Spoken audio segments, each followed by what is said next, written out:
A midlife crisis is more than just a cultural stereotype. It's a real psychological struggle that can surface between the ages of 40 and 60. Often triggered by aging, loss, or unmet expectations, it can actually lead individuals to question their identity, make impulsive choices, or abruptly abandon long term commitments. While not officially classified yet as a mental illness, the emotional and relational fallout is very real, especially for the spouses and families left behind. This podcast gives voice to those living through the aftermath, exposing the hidden pain, and seeking accountability, healing, and understanding. Thank you for joining us today on MLC Bomb Drop and Beyond.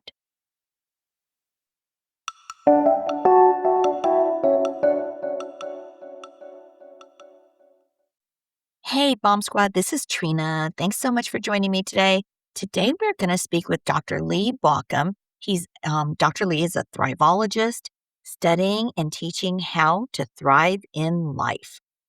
As a coach and consultant, Dr. Baucom helps individuals and organizations move beyond just survival mode on the path to thriving. He's also the author of several books, including Thrive Principles and The Immutable Laws of Living. Dr. Baucom is a 30-year veteran of marriage therapy and relationship coaching. His training has been in marriage and family therapy. He has earned 2 master's degrees and a PhD in this area. He's also completed specialty training in community building, and he's a personal and life coach as well. From the beginning, Dr. Lee was committed to making relationships work.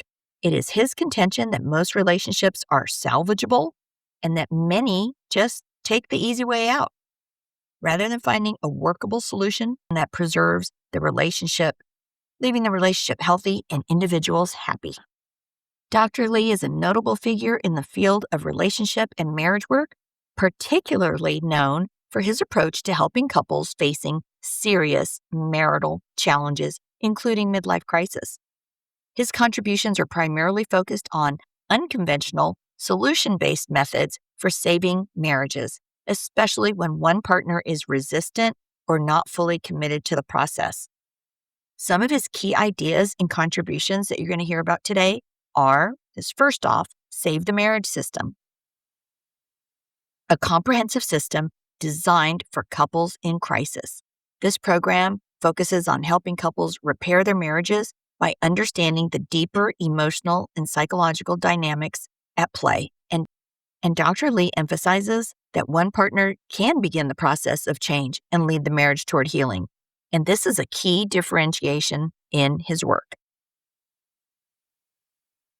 He's also got a focus on mindset and responsibility, and that is the idea that changing the way individuals think about their marriage can have a profound impact. He teaches couples to move away from a mindset of blame and resentment toward one of understanding and personal responsibility.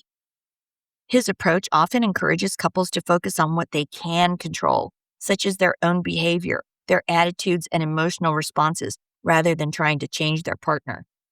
You're going to hear that Dr. Lee also emphasizes the importance of self-empowerment within relationships. He believes that by shifting from a position of fear or neediness to one instead of strength and confidence, partners can foster a healthier dynamic. This empowerment allows individuals to act from a place of security rather than desperation, which can be totally transformative for the relationship. And finally, one of Dr. Lee's core beliefs is that marriage is a journey of personal and relational growth. He encourages couples to view challenges as opportunities to deepen their connection and evolve as individuals. This growth-centered view helps couples move past immediate crisis and focus on the long-term development of their relationship.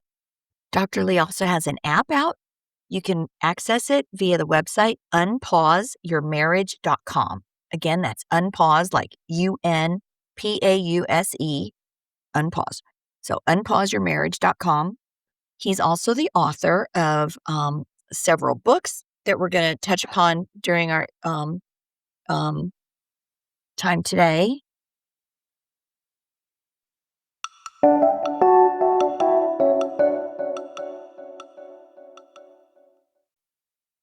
All right, so we are talking today with Dr. Lee Baucom. Um, he told me he approved that I could call him just Lee, so we're gonna talk to Lee today. And I'm gonna start with, one question I have with Lee is he's gonna talk about pause button. What is the pause button in a marriage? Yeah, and it's very common. In fact, I think this is the core reason that most marriages get into trouble. And we can even dive into how this even sets up for a midlife marriage crisis too. But let's just start with where that comes from. So you spend all this energy getting into a relationship and building this relationship, and all of your focus is there. And we can remember those times when you couldn't not think about this person you're trying to impress and get them interested in you, and then that works, and you decide that you're going to join together for the rest of your life. So, short little ceremony, and out the door you go into life to go try to figure this out. And then you get back to where you say, okay, we've got this relationship. Now, this doesn't mean it happens the week after the honeymoon or a month or any, but there's a point somewhere in the early stages of a relationship and you say, we've got to get back to, and it may be the parenting thing, we're going to start raising our kids. I've got to get this far in my career. So I feel good. Or I've got to tend to something, I've got these hobbies, I've got friends, I've got whatever. So we'll get back to us at some point in the future and we hit the pause button. And that pause button, always with the intention of unpausing it, gets us into habits of disconnection. And that's the root of the problem. So, the pause button, we think we're putting the relationship into suspended animation. That doesn't work except for in science fiction. So, you're either doing one of two things in a relationship. You're either growing and expanding it, or you're shrinking and killing it. And the pause button, shrinking and killing. And so, with the best of intentions, you get into these habits of disconnection, which is why my core belief is that marriages get in trouble from disconnection, not from miscommunication, not from a lot of the things that are these symptoms, but from that disconnection. Yeah, that makes total sense. Okay. And, would you wanna give us, like, 3 tips to avoid the pause button? Or Well, if so somebody's in a pause button, they're like, "You know what? We are raising our kids." I think a lot of folks these days do, they try to do weekly date night. I mean, I look back on my marriage, we often did the date nights, little trips, all kinds of stuff. I didn't really feel like we had hit a pause button, but, that's how I felt. But, you know Well, and that's sometimes people think that this is kind of the phase of life. I hear Mhm, that very often. People will realize they're in a problem because the spouse is kind of off. They're out the door in some way, mentally or actually out the door, or they just go, this isn't where it needs to be." And so I often have people come to me and say, I just thought this was a phase that we would get through this, that we would get moving forward, and so a lot of times. People don't recognize they've done it until the damage is done. In fact, nobody sets out to do that. I have yet to talk with somebody before they get married that are like, I'm hoping that we can build towards disaster. I hope we can make it to divorce. Everybody thinks they've beaten the odds, and some people do. But generally, our attention gets focused somewhere else, and that starts to rack up the damage.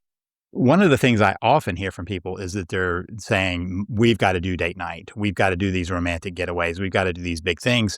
And the problem is they've had so much disconnection that they don't have enough connection anymore to make that comfortable. mhm. And so I'll watch the spouse say to me, "Don't you think we should do date night?" And I see the other spouse kind of wide eyed going, "Ah." And I know the problem. They're thinking the pressure that goes onto that. Now it's a big event. Sure, they used to date, but now it's a big event, and I'm going to have to get dressed up, and I'm going to have to figure out what to talk about, and all these things go through their mind because the connection isn't there. If you're connected, hey, we get to go to this cool restaurant and dress up and have just ourselves, but not in a disconnected relationship, which also means that romantic getaway is overwhelming. The marriage intensives that are those weekends, overwhelming. There are a lot of things that get to be overwhelming simply because the level of connection you need to want to be there and comfortable with that are no longer there. So you feel awkward. Mhm. How would somebody know if their spouse is, getting the deer in the headlights when they say, "Hey, let's have a marriage intensive," or "Let's go away for a weekend." You're all excited about it, you got your lingerie all booked, but your spouse is thinking, Yeah. "Oh god." Yeah, what are there some signs that folks should know about? So, those all those things can work when you feel like there's connection. Where I would say the first sign is if you think this is the path to recovery, right? You think this is going to save things, that you're going to get back on track with something like that. It's just too much. It's kind of like saying, you know what? I've been sitting in that easy recliner for years now. I think I'll go run a marathon. Mhm. You're expecting too much from your body. You haven't gotten there. So if you're running on a regular basis, doing a marathon may not be a big deal. But if you're if you've been in the recliner all those years, you're not ready to do that. And so that's the beginning point I would question. Are you doing this to try to force something to get started? Or are you doing this because it's something you both are going, hey, we need to do this. This would be fun, right? This is Yeah. something we both are a part of. Whenever one person is feeling like they need to get their spouse to do that, it's almost always a sign that the spouse in some way is going to be headlights. Yes, that's for sure. And I think a lot of, my listeners are, it they think there is no deer in the headlights. They think, "Yeah, we both wanna get away and have a fun time," or go out all the time. They are literally the rug's pulled out from under them. They never saw it Hmm. coming kind of category, you know? And, that's what makes the discard so difficult because 'cause you're sitting there going, "I thought everything was great," you know? Yeah. Well, and part of what is often fooling people is they're still communicating, they're still functioning in the household. They're just not connecting. And so their communication tends to be reporting to each other. They talk about what the schedule is going to be like, and maybe they get a financial update and they talk about the maintenance that needs to happen in the house, things like that. But what they're not talking about is what's important to them. And honestly, to the midlife crisis piece is one of the places that I see it when people are no longer clear with even with themselves of what is bringing them meaning, they're headed towards that. Ah, okay. Alright. Do you ever see them before bomb drop? I often do, and sometimes right before. I mean that so many people are realizing something is seriously wrong when the Mm, bomb drop hits. They're in desperation mode, right? And they're looking for anything that would help. And that's a tough place. One of the things I always talk about is it's easier to help when your spouse is hopeless than when your spouse has established hope elsewhere. And I don't mean necessarily somebody, but mhm. outside of the marriage. They see I can build this cool life I've got wherever else, or doing whatever else, or with whomever else. And so all of those pieces are they built a hope in that, and that's harder when we don't have hope in the relationship. That's one thing. That's the hopelessness. And sometimes a spouse can work on that and rebuild what that looks like. But when you've already built, so you go from I don't know what to do, and your head is down to oh I know what I want to do, but it's over here. That's a lot harder to change the path. Mhm. Okay. And, do you work with couples, that are where one of the spouses is literally in the tunnel or going through a midlife crisis? Yeah, so I work with individuals who are ready to work on their relationship, and I work with couples when they both are ready to move forward. I don't ask for a commitment that they're going to stay married, Mhm, but I ask for them to be committed to moving forward and trying to figure out what's going on with the relationship. And here's why. If you are not committed to that and you get dragged to therapy, to coaching, to an intensive or whatever, all you're doing is trying to make sure that you convince everybody involved that there is no chance that this is going to work out. So you double down on what you're already feeling. And so this is one of my concerns about therapy, one of the reasons I left the therapy world is because I saw that very often. A spouse would get pulled in. You can't do marital therapy without both people there. So you pull a spouse in, right? You kind of coerce them in. And then that spends their whole time convincing the therapist that there's no way this is going to work out. But while they're doing that, they're further convincing themselves of that same fact. And so they end up being more recalcitrant in what's going on, more resistant to working on things, not less. And so I always suggest to people if your spouse if you feel like you're dragging them, that is a no. That's Mhm. not the time to do it. You're going to find them even more convinced. So I do have a lot of people who come to me where the spouse has said, "I just don't see any hope in this." And this is because many times, even when somebody says, "I don't see any hope," they're still not ready to really give up. They're not at 100%. And So, go ahead. who's likely to say, "I don't see any hope"? The spouse that wants to keep the relationship together or the spouse that is really ready to move on? Yeah, the I don't see any hope is always the spouse who's ready to move on. Okay. So I'm seeing the one who still has some hope, still has some wishes to work through this. And sometimes, I mean, so I have the Save the Marriage system. And so a lot of people will ask, do I always think that every marriage can be saved? And the answer is absolutely not. That is not my intention. My intention is to provide the skills and the tools for people who want to try, to want to work on that. And one of the reasons I think that's important is because one of the haunters of our lives is regret, feeling like we didn't do what we should have done to try. And so I want to make sure that people walk away going, I did my best. I tried my best. I can feel good about that rather than to be haunted by that feeling. Mhm. So at a premium, kind of our optimal goal is let's restore the relationship and get it back to the loving, connected one that you thought you had.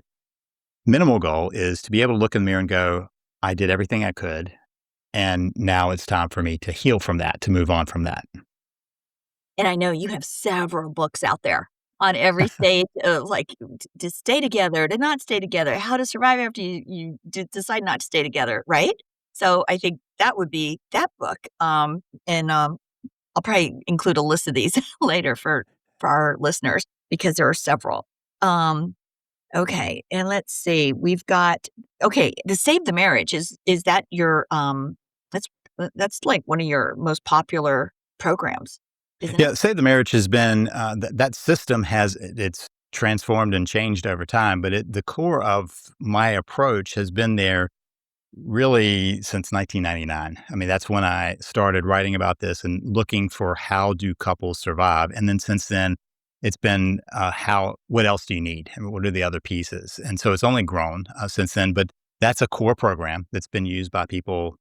I don't know about Antarctica, but every other continent has got people Well, that's very using it. cool. So that's been a core piece of my messaging.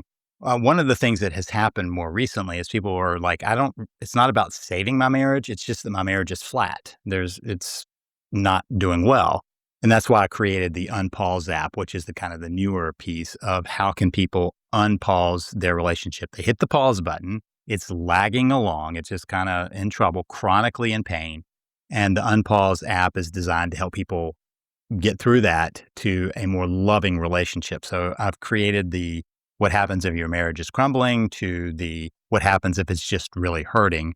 My other work is, as we talked before we hit record, on thriving in life, just building a thriving life, really regardless of what's going on. That a core piece of that is how do you find meaning and purpose in your life? Where does that lead you? Which is, at least in my opinion, a way to make sure you stave off or cure a midlife crisis. Yeah, and, I think a lot of people don't think about it until it's, they're almost on that exit ramp, and it's like, "Dang, we should have, planned to get off," "We should have planned this a little better," maybe. What can you tell us about being, thinking in the mindset of being a thriveologist or thriveology in general for one's relationship? So I do think that a core human need is relationships. I mean, now that we have done some pretty longitudinal, long studies over why do people do well through life? Why do people do well, live long? What do they do? And one of the core determiners is your quality of your relationships around you. Mhm. So I use that as a core piece. We as humans have in our DNA the need to connect. There's not another species that it takes 18 years to get the baby to ready to launch into the world because humans do so much of learning by connection. We're in relationship in the family unit. And so relationships are deeply needed by us in order to thrive, to be healthy, to live long, good lives. And that's also where we pull in that meaning and purpose. I don't think it's very easy to, as an individual devoid of relationships, to find that. It's in the process of relating. At the beginning of my career, I was a chaplain. And when people were at the end of their lives, I noticed they never told me that they wish they'd spent more time in the office or that they'd made more money or that anything other than I wish I had done more for my relationships. And or they would say I really did that. That was the two camps. I regret the relationships I didn't take care of, or I'm proud of the relationships that I built. That's all I heard about. So that tells me that when people are faced with that point, they recognize the importance of that. So I just back that up. And how do we do that throughout our lives so that we honor that always? And so a core piece for me is that importance. But thriving in life has more than that. I think I lay out different principles of thriving. For instance, can we forgive? Mhm. Do we find ways of letting go of things that have hurt us? That's The an title of important one of your skill. books. It is the forgive process. And That's right. the reason is I wrote this book on the Thrive principles, and I just started listening. When people would read it, they would like, I love that, but, and the but always gave me some clues on what comes next. And so then I wrote about why those Thrive principles don't work. That's we talk about the life axioms. What are those different?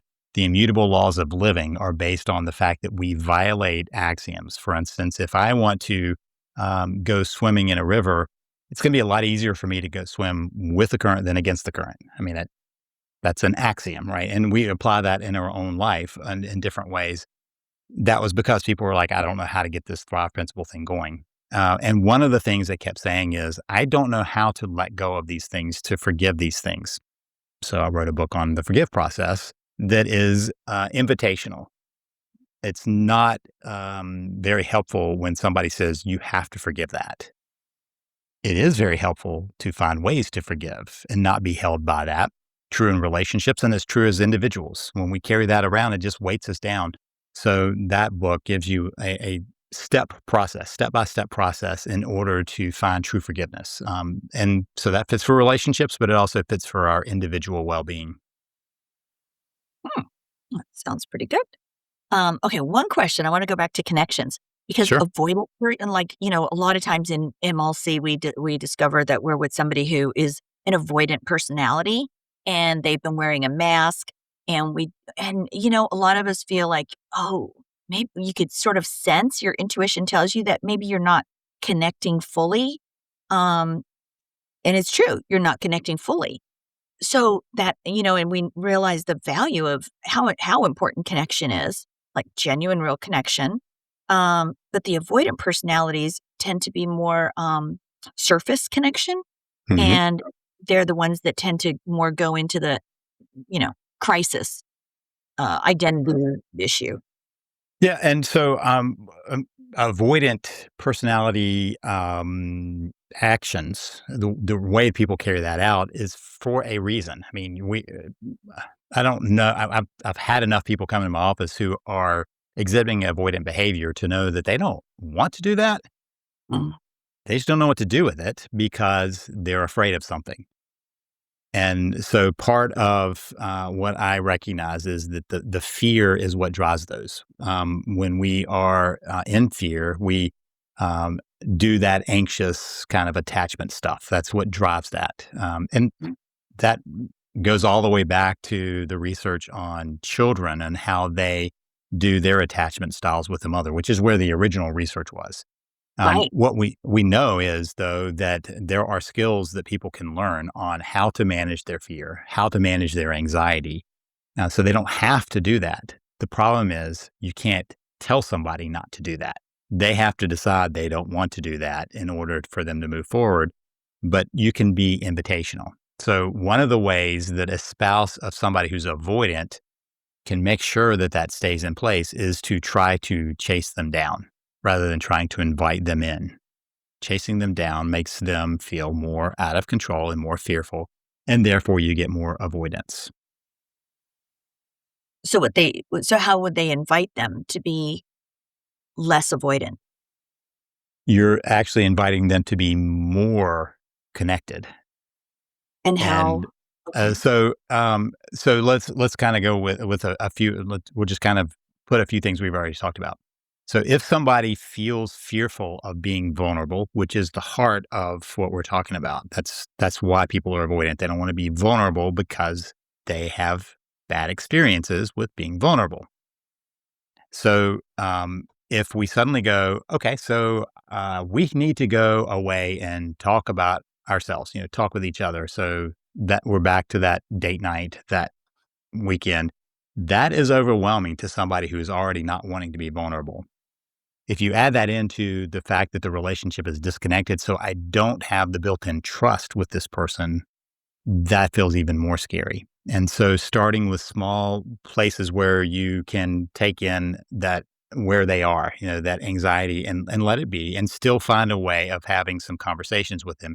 So there are three levels of connection.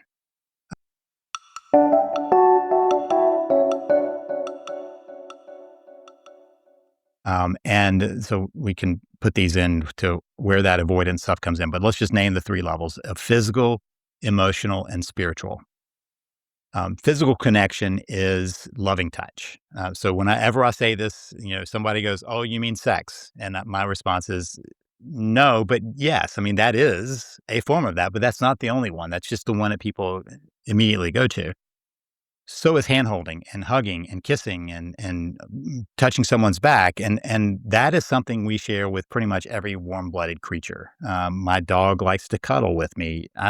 We don't have to have a conversation. I mean, I do, but she's not she's not talking back. It's just me talking to her, but she likes the cuddles, and that's because she understands physical touch. Humans, though, have this capacity of talking and capacity of remembering that adds on a couple of other possibilities. And so the emotional connection is not it is verbal, but it's not just verbal. So as we're talking, even though people can't see, you're nodding along. That is some emotional connection. I'm like, oh, you're in agreement with me. I'll keep on going on this little conversation, and we do that with everybody. We give them feedback on what we're thinking. So a spouse, it may give a nonverbal clue that they're not listening because they're looking at their phone and not paying attention, or a verbal clue by turning and paying attention. Right. So that is an emotional connection. Emotional connection has two real components to it. One is the sense that I get you and you get me. Now, just to be clear, these levels of connection are not just true in marriage, they are true in relationships. We do this with our kids, we do it with our friends, we do it with coworkers. It's just the level of this changes and what we're willing to invest in it. So, emotional connection, one is I get you, you get me. The other is I support you, you support me. And that's what happens at the end of a long day when somebody talks about how great their day was and we celebrate with them, or how bad their day was and we support them, right? That feeling that we are in this together, that's what emotional connection is about. And we do a lot of that by words. The problem is I've watched many couples who, how was your day is then a report of how the day went. Let me go Oh, through my calendar. I had this meeting and I did this and I did this. How was your day is not about your calendar, but how was it emotionally? But if you're disconnected, you answer it without the emotional and you just give the rundown. You report things instead of rapport building, which is what that connection is about. So that's a verbal yeah, actually, that's a nonverbal. really good point. The rapport building. Yeah, and isn't Rapport that what a building. lot of couples end up doing is just reporting? Here's what the kids Yep, did. yep. Here's what needs to happen on the house. Not how do you feel about your day and where you want to go to. So that brings us to that third level of connection of where you want to go to is spiritual connection. And when I say that, people say, "Oh, you mean religion?" And my response is no, but yes. I mean that's included because our religious beliefs often reflect our values, and our values are at our deepest part of ourselves. that level that we don't share with too many other people, or we don't share at depth with too many other people. And part of the reason that it matters in a marriage is because that kind of determines where you're going in life. And so these conversations matter more. I can tell a friend of mine about, what I value most, but they go to their house and do their life, and I go to my house and do my life, and it doesn't matter. But where I want to get to in life overall, that matters in our marriage. My wife and I need to have some conversations about where we want to get to. The interesting thing is when people tell me about when they fell in love, it's almost always a big discussion that's that spiritual connection. And I remember it when I used to do premarital counseling for lots of couples who were getting married in 7 of the bigger places in town. And so I heard this story many times. And in my relationship, my, at that time, girlfriend and I think we had frozen yogurt with a bunch of people. We'd already been dating some, but we went with a group and we came back and we started this conversation where we talked about the families we came from, where we'd been up until then, what was important to us, where we wanted to go in life, what we wanted out of life. And that's a vulnerability you don't share with too many other people. So many people would tell me the same story of the moment they knew this was the person for them. And it's because they connected to that spiritual connection. And the interesting thing is, that's one of the first conversations that's out the door for couples. They no longer talk. They talk about how was your day, and maybe they even talk some of the tough points of the day, but they're not continually talking about where do we want to get to? What's now important to me? What's changing in my outlook in life and my core values? So that deepest level is not shared between them anymore. And yet that is one fully a verbal level. I mean, the only way you do that is by talking or maybe writing a letter, but it's still verbal. I mean, it's still words. And second, it is determinant on the direction of the relationship. What are we going to do? If I say, I've always wanted to X, and my wife is going, I don't ever want to do that, but it's like a core thing for me, and we haven't had any conversations, and that's suddenly put out there, we're in trouble. We now have to, one of us is going to have to make a shift. But if couples have been keeping each other up to date on how that is changing, you have a chance of kind of figuring out how that path leads. And that's a big difference. Yeah, that's a huge difference. Yeah, and, I look back on my personal situation, and it always bothered me that my husband never wanted to talk about the future and like, Mm. "Well, where do you see yourself in 5 years, 10 years?" Never. I never got an answer. And, is that an avoidant type of, like, why would somebody like, because I know, I'm like, "This is what I wanna do next week. This is what I wanna do in 5 years, 2 years, 10 years." I'm very driven, goal-oriented, and it just, like, drove me nuts that I could be with somebody that couldn't do a goal, I'm like, "Don't you have a what's your goal for next year? What do you wanna accomplish this year?" Yeah. Crickets. And Yeah. and, is that a red flag of sorts?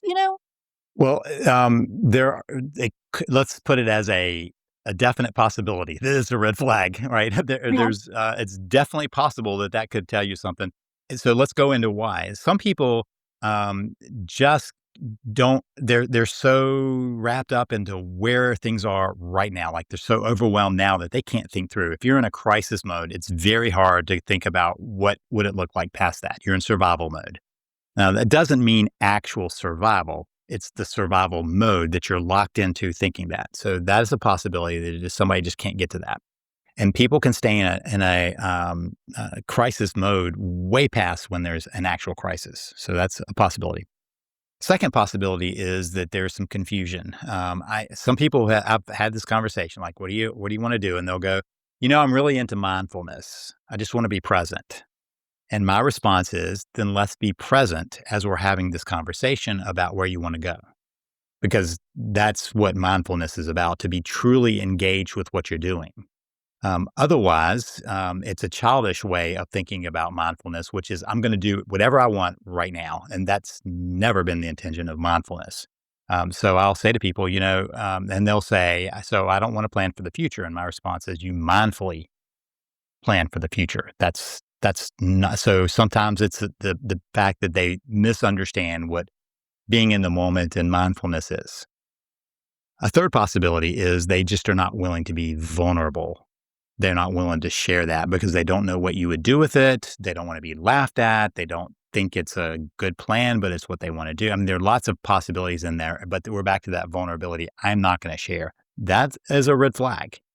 I'm not going to share is I'm already pulling myself out of the relationship as opposed to I'm in crisis mode. I don't know what to do. Or I've made a confusing belief that I need to just be, in the present moment. Those two, that's a different piece. That's a more of a let's deal with the crisis mode, or let's deal with what mindfulness really is. The I will not be vulnerable with you. That's a different question. That's the red flag.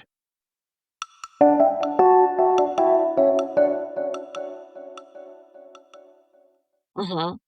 How do you know if somebody's being fully vulnerable with you versus wearing a mask? Well, we all are wearing a mask.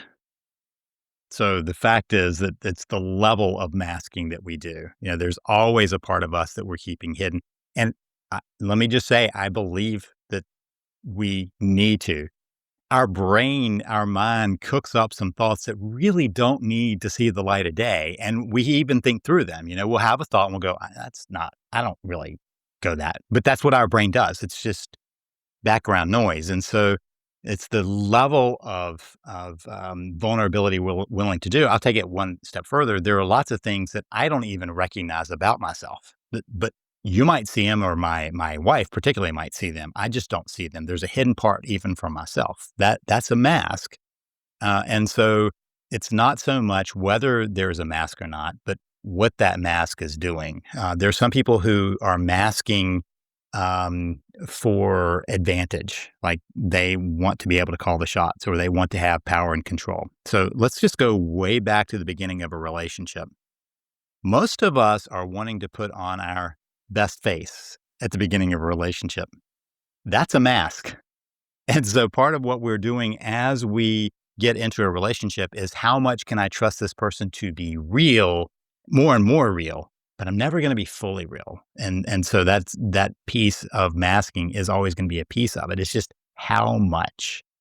And if somebody is still choosing to withhold very important pieces of themselves, that's a different matter. I mean, some people have the capacity of living very duplicitous lives. So it's even more hidden to the point where they are doing things that are culturally unacceptable and still acting like everything's fine at home. That's one level.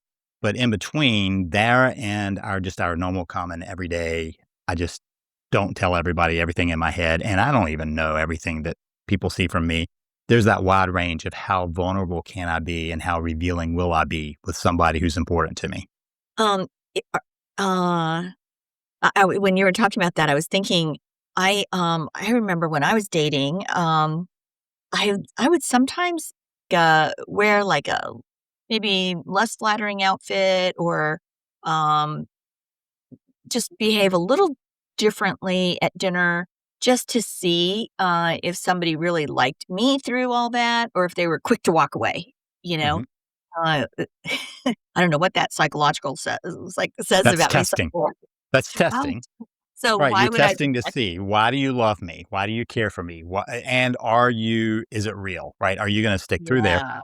But what I wanna kinda point out there is you chose a different mask. I mean, when you were consciously saying, "I'm gonna wear something different and see how they react," that's just another mask Mhm, to test and see what part if they will accept that part of you. And so I think all of us are trying to figure out just how much is this relationship worth to this other person? Am I just whatever, a pretty face? Am I just a yeah, dollar bill? Whatever it is. And we're going to test that out to see. So you're doing reality testing, and we all do that to some level, right? I mean, mhm, that's part of relationships. Um, and so the question is whether people then are convinced. They finally go, okay, you do love me for who I am and what I am, and I can relax into that. That's mhm, one possibility. The other is that it ends up feeling like a constant, "I don't really believe you care for me." I mean, that is another one of those anxious attachment pieces. If I think you don't no matter what you do, I am not convinced that you care for me, That's an anxious attachment style. Okay, that's good to know. Yeah, yeah, and I'm very more prone to put it all out there, wear my favorite things, I'm really into being authentic, and so Hmm. I'd rather just, like, nip it at the bud. If somebody doesn't like that, like, doesn't like me authentically, well, There, authentic. a piece of that is how much you're willing to put out there. But I would wager that even though you would put it all out there, it's not all out there. That there are still pieces of you, thoughts that you might have, opinions you might have, that you're careful where you place those. Because that's what we do. I mean, that's how we make sure that we don't lose these connections around us. And I think that is part of our human evolutionary psychology. That what we don't want is to be on the outskirts of the tribe. So we might decide that we want to see how much the tribe will accept, but just when you feel like you're getting to that point, you'll go, that's enough. I'm not going to do too much because Unless it's you wanna cold be out the there. leader unless you're the leader of the tribe and you wanna see, like, are we gonna allow them in, you Yeah. know? Yep. And the leaders who go too far in that direction, we know are more like cult leaders than being I a guess part of the so. group because they're trying to establish who's in and who's out. Mhm. Normal leaders are going, how can we, make sure we're cohesive and together in this? Work So together. lots of different leadership piece there, but the fact is that we all have these parts of us that we are careful how they are seen, just because it's important for us to be connected. Mhm. Oh, that's cool. So, I know you have several books out there, and, so for our audience who might be more likely to have just gone through a bomb drop and are really suffering emotionally, what would you say are your top 2 or 3, books or podcast episodes or something that can get them through the next month or 2 where it's, like, the worst part of their heartbreak?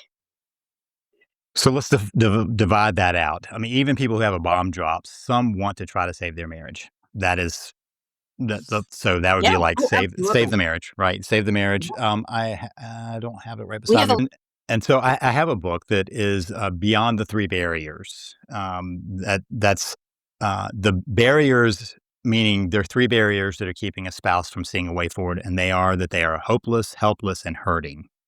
So I like use alliteration just so people can stay with that. And so that book describes how you move through that. So beyond the three barriers would be good. Save the marriage would be another one because that really is an encompassing piece. If they are at the point when they are like, I can't save this marriage. I mean, there's not that option. That's when I recommend people do my Thrive principles because it outlines a way you can say, okay, how do I restructure my life in a way that allows me to build a thriving life? You don't have to be having a thriving life when you read that. And my belief is that if we start following the principles, your life will thrive. And what I noticed is when people read that book and they choose two or three, no more than four to start on, they all kind of interlink and they build on each other. And so once you're headed down one avenue, you realize there's another one that opens up to you just because you're heading in that direction.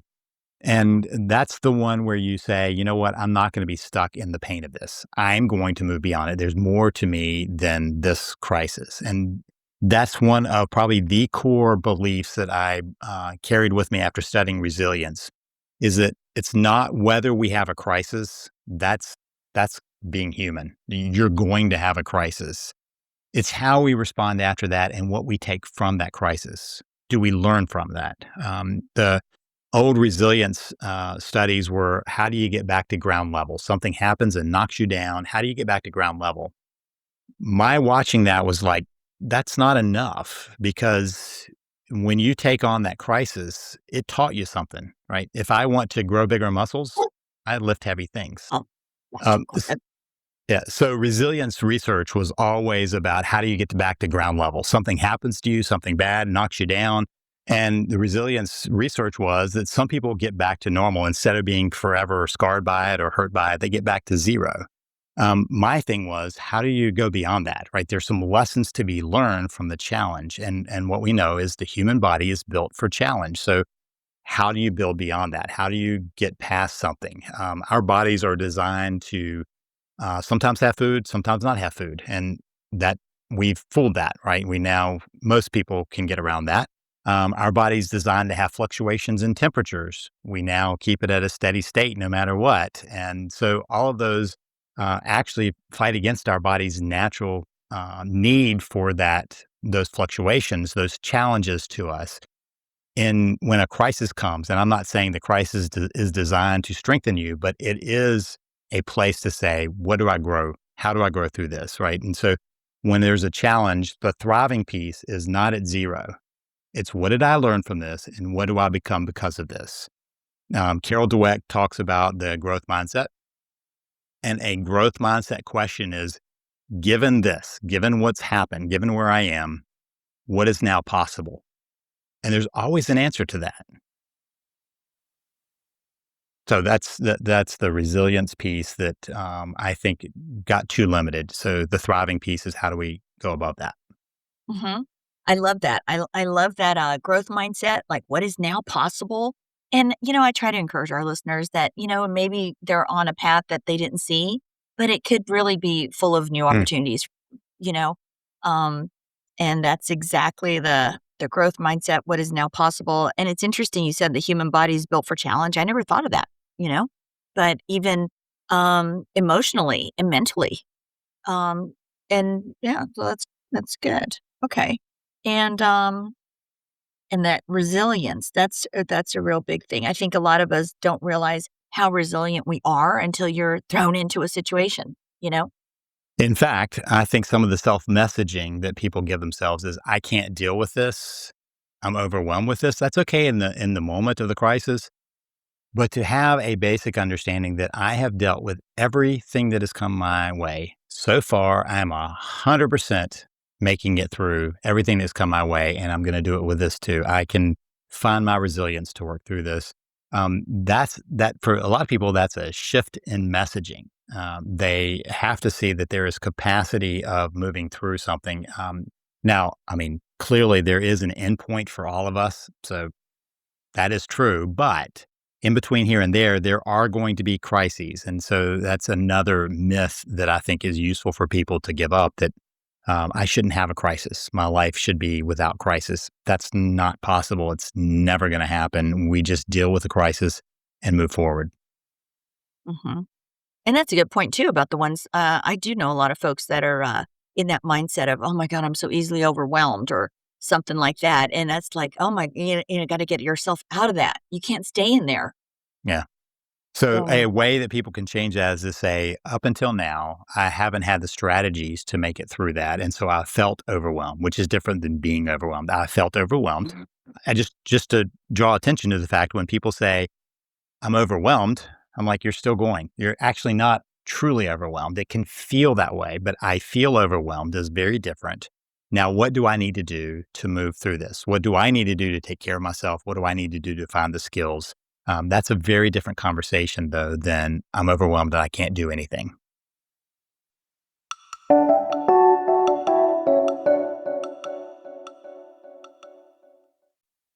Alright. Our last thing today then, do you have 3 tips for those folks out there that are saying, "Oh gosh, Trina, I feel so overwhelmed."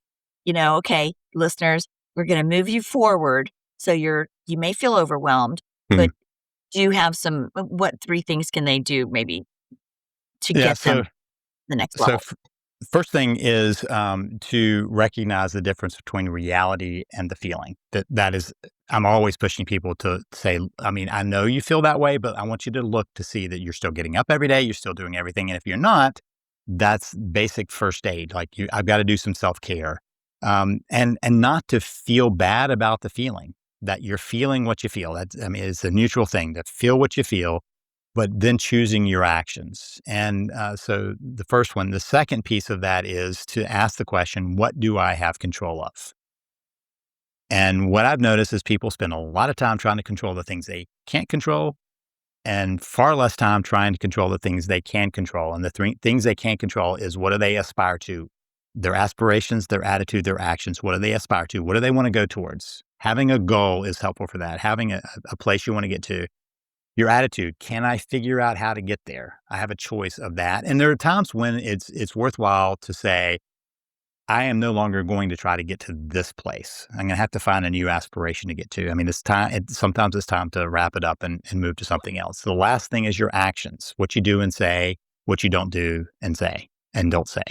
And that's it. That's all you have control over. And so then ask the question, so what am I trying to control here? Am I trying to control my aspiration, attitude, or action, or something else? If it's anything else, to accept that you cannot control that. And the last piece of that is to then ask, so what do I do to move me to something of a meaningful life? What is my purpose given where I am? What will bring me meaning? I would put a bet on the fact that it's going to be in relationship and it's going to be in contribution. How can I do something for others? How can I reach out? And so many times I've said to people, if you're miserable right now, reach out beyond yourself and be how you contribute back. I love that. That is awesome. And I think all of our listeners have a way of giving back to others. And as a matter of fact, I often see it in our comments Mhm. on my multiple shows and things like that, where somebody might have, they'll tell their story and others will give them boosts and compliment them and remind them how strong they are. And that's great, because even if they're going through something rough, they, Support. people can all out there. And it's that It's a connection, connection. Yep. like you talked about in the beginning. Yep. And it's so great that the human connection is still out there. It's Yeah, for sure. thriving, really. Yeah, it's thriving, like our thriveologist today, right? Did I get that right? Thriveologist? Yes, I you're did. right. I can even spell it. So, all right. Thank you, Dr. Lee. Thank you Thank so you. much. And I'll remind everybody in my wrap up on some of those books because I think I don't know if I have the time. I wrote down so much, but I think especially the where's the title of the one that the Thrive Forward?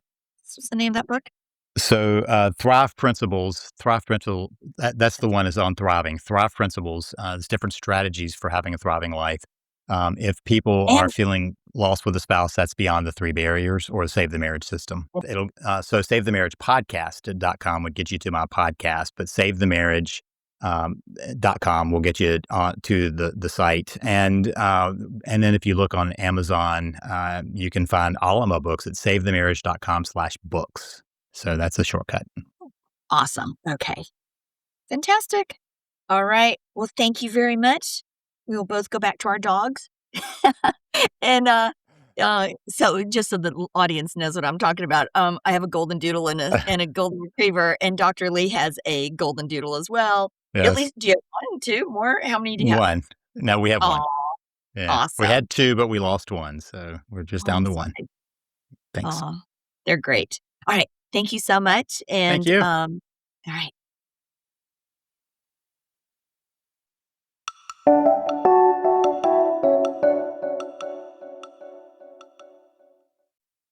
So you guys, Dr. Lee has an app out, and you can reach that at unpauseyourmarriage.com. And then he also has 7 books that he has authored, and you can find these at on his website, leebaucom.com, and that's leebaucom.com. I'm going to repeat that again. It's www.leebaucom.com. And the titles are Thrive Principles, 15 Strategies for Building Your Thriving Life. He's also got his super popular book, How to Save Your Marriage in 3 Simple Steps, even if only you want to. He's also author of Recovering from the Affair, and that is your guide to saving your marriage after emotional or physical infidelity. He also has authored The Forgive Process, a little book on forgiving and letting go. He has authored Marriage Fail Point, Why Your Marriage is Failing and How to Turn It Around. Also, Beyond the 3 Barriers, Why Your Spouse Can't See a Way Forward and How You Can Help. Then he's got The Immutable Laws of Living, an inspirational blueprint to living your meaningful life. And the Thrive Journal, your daily journal for building a thriving life. So we have a lot of resources for you guys. There are so many resources because this is truly epidemic. It's truly an epidemic. We are in epidemic proportions for divorce, midlife crisis, um, emotional dysregulation, you name it. There's a lot of people out there that need help, and we have a lot of resources for you. So go check out his books at leebaucom.com.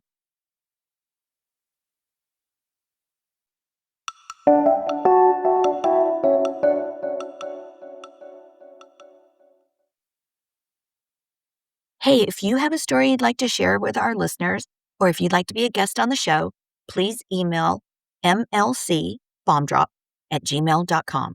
Again, that's mlcbombdrop@gmail.com. All right. Thanks for listening. We'll see you soon.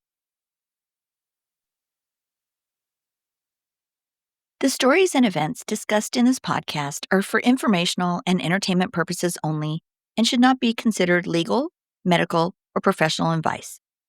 Any names, locations, or identifying details have been changed to protect privacy.